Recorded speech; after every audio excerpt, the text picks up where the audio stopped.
안녕하십니까. 자, 이번 시간에는 7장 이상전환 및 방호대책 부분 진행하도록 하겠습니다.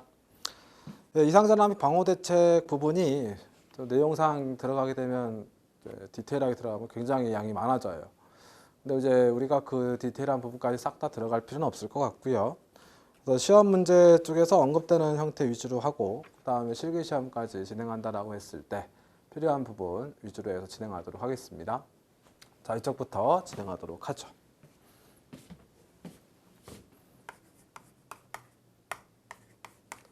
자, 이상전환 및 방호대책.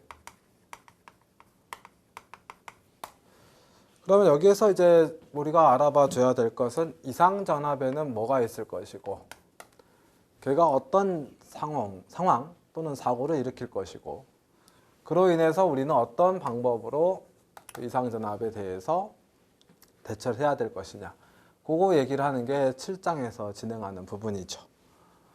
그럼 먼저 이상전압에는 무엇이 있는지를 보게 되면 이제 그 이상전압이 발생하는 장소에 따라서 우리가 외뢰라고 하고 내뢰라고 합니다. 여기서 뢰라고 하는 것이 이상전압, 순간적으로 크게 발생하는 서지 또는 임펄스 개념에 이제 문제가 되는 에너지죠. 그걸 이제 우리가 뢰라고 표현을 하죠. 그러니까 우리가 일상생활에서 번개라고 하는 것은 이제 전기 용어에서는 잘 안 써요. 얘는 우리가 낙뢰라고 하죠. 떨어진다라는 겁니다. 이상전압이. 그래서 외래, 내래 이렇게 이제 표현을 한다. 사실 이제 디테일하게 들어가면 굉장히 많지만 우리가 이제 시험 문제에서 정리하는 것 정도만 설정한다면 외래는 말 그대로 기계기구 또는 선로 기준으로 외부에서 발생하는 것을 얘기한다. 이렇게 볼 수가 있게 돼요. 그래서 이제 외래에는 직경래하고 유도래가 있습니다. 물론 뭐 그 다음 외적으로도 이제 또 설정할 수도 있겠죠. 그 다음 내래라고 하게 되면은 선로 개폐서지를 생각하시면 되겠습니다. 중요한 건 이렇게 세 가지 형태로 놓고 보시면 되는 거죠. 그 다음에 이제 방호대책에서 우리가 이제 다루어지게 되는 게 이제 무엇이냐 하면 피레기, 가공지선, 매설지선. 물론 상황에 따라서 이제 아킹온, 아킹링도 포함이 될 수도 있겠습니다만 이 세 가지가 주가 된다. 이렇게 보시면 될 것 같아요. 자, 그러면 일단 외래 쪽에 대해서 한번 얘기를 진행을 한번 해보죠. 외래다라고 했을 때 직경래하고 유도래 두 가지가 있는데 우리는 이 직경래에 대해서 자세하게 봐줘야 됩니다. 그 말은요, 직경래가 문제를 일으킨다는 거죠.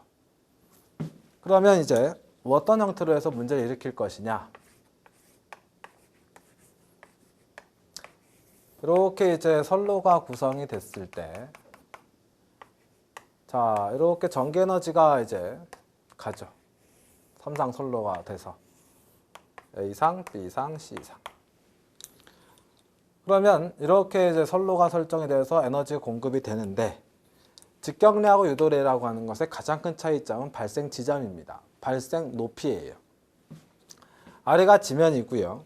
지면으로부터 자, 낮은 높이에서 발생할 수도 있고, 낙뢰라고 하는 건 우리가 쉽게 얘기를 들자면 플러스 그룹, 마이너스 그룹이 부딪히는 거죠. 그때 스파크 팍 튀면은 걔가 이제 대질량에 떨어지는 형태가 되는 거거든요.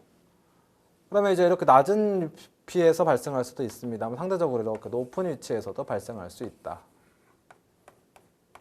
그럼 얘가 떨어지는 거란 말이에요. 여러분, 그럼 이때요, 대지면을 기준으로 자, 우리가 전위 또는 전압이라는 개념이 지면을 기준으로 위로 어느 높이에 그 에너지가 올라가 있느냐. 여러분, 그게 높이 올라가 있을수록 떨어질 때 갖는 에너지가 더 클 거 아니겠습니까? 그래서 우리가 봤을 때 상대적으로 낮은 위치, 그다음 높은 위치라고 표현하게 되면은 높은 위치에서 발생하는 이상전압이 더 높고 더 큰 영향을 미친다. 이렇게 여러분들 생각하시면 되는 거죠. 이때 낮은 위치에서 만들어지는 얘는 상황에 따라서 높은 산이 있을 경우 산으로 유입돼 버릴 수도 있고요. 그 다음에 여기서 이제 표현하는 가공지선이라는 게 있어요. 지지물 맨 꼭대기에 전기 에너지를 공급하는 선은 요 세 개죠. A상, B상, C상. 그 3선은 보다 더 위에 전기 에너지를 공급하기 위한 선이 아니고 이 선로를 보호하기 위한 선이 더 위에 있습니다. 그러면 그게 더 위에 있는 상태에서 얘가 뭐라는 거냐면 낙뢰가 떨어질 때 여러분 자 우리가 비가 올 때 비를 안 맞기 위해서 우산을 쓰지 않습니까? 우산을 쓰게 되면 비를 안 맞죠. 여기서도 마찬가지로 낙뢰가 떨어질 때 낙뢰가 선로에 유입되는 걸 방지하는 차원으로 선을 갖다가 넣어준 거예요. 그럼 이 선을 딱 넣어주게 되면 어떻게 되느냐? 위에서 떨어지는 낙뢰가 이 선에 유입되게 되면 그 낙뢰에 해당한 에너지가 철탑을 타고 대지로 방전이 되는 거거든요. 네, 이래서 우리가 이제 요 노란색 선을 뭐라고 하냐면 가공지선이라고 표현을 합니다. 가공에 있지만 대지와 연결되어 있다라고 보는 거죠. 자, 그러면 이게 이제 가공지선인데 가공지선을 이렇게 설치해 두게 되면요. 요 유도래 같은 경우는 상대적으로 지면에서 높이가 낮다 보니까 최근에 사용되는 또는 최근에 설치되는 그 선로에 전압이 워낙 높다 보니 지면과 이격을 충분히 시켜주고자 철탑의 사이즈가 굉장히 커져요. 철탑의 사이즈가 커지니까 가공지선 위치도 굉장히 위로 올라가겠죠.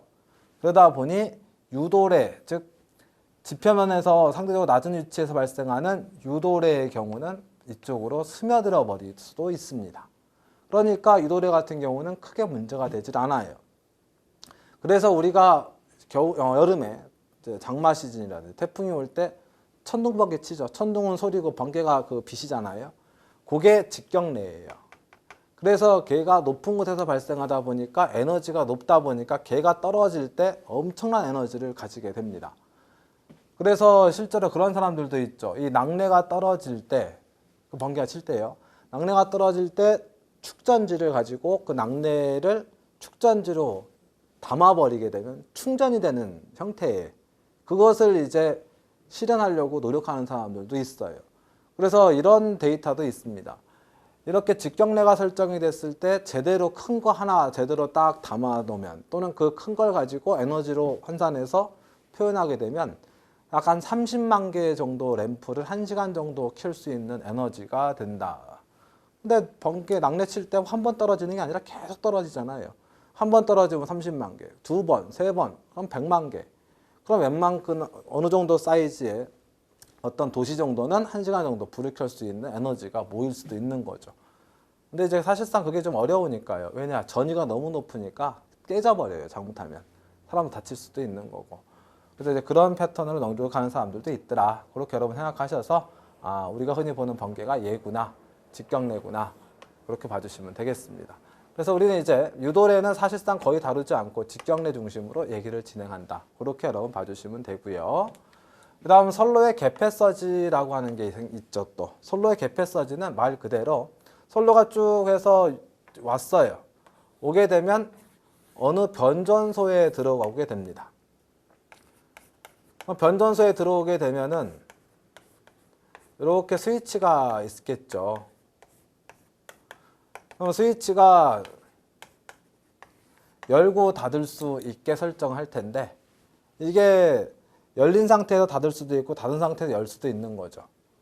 이때 당연히 전류가 안 흐르다가 흐를 수도 있는 거고 흐르다가 안 흐를 수도 있는 거고요. 그랬을 때 그와 같이 어떤 개폐 장치로 붙였다 뗐다 하는 과정에서 접점 단자에 아크가 발생을 할 수가 있고 그로 인해서 이상전압이 또 나타날 수가 있게 됩니다. 그걸 우리가 뭐라고 하냐면 선로의 개폐서지라 표현한다. 그렇게 여러분들이 생각해 주시면 될 것 같아요. 당연히 외래에 비해서 내래는 크기가 아직 크진 않기 때문에 이상전압 파트에서는 그렇게 많이 이제 표현되진 않습니다.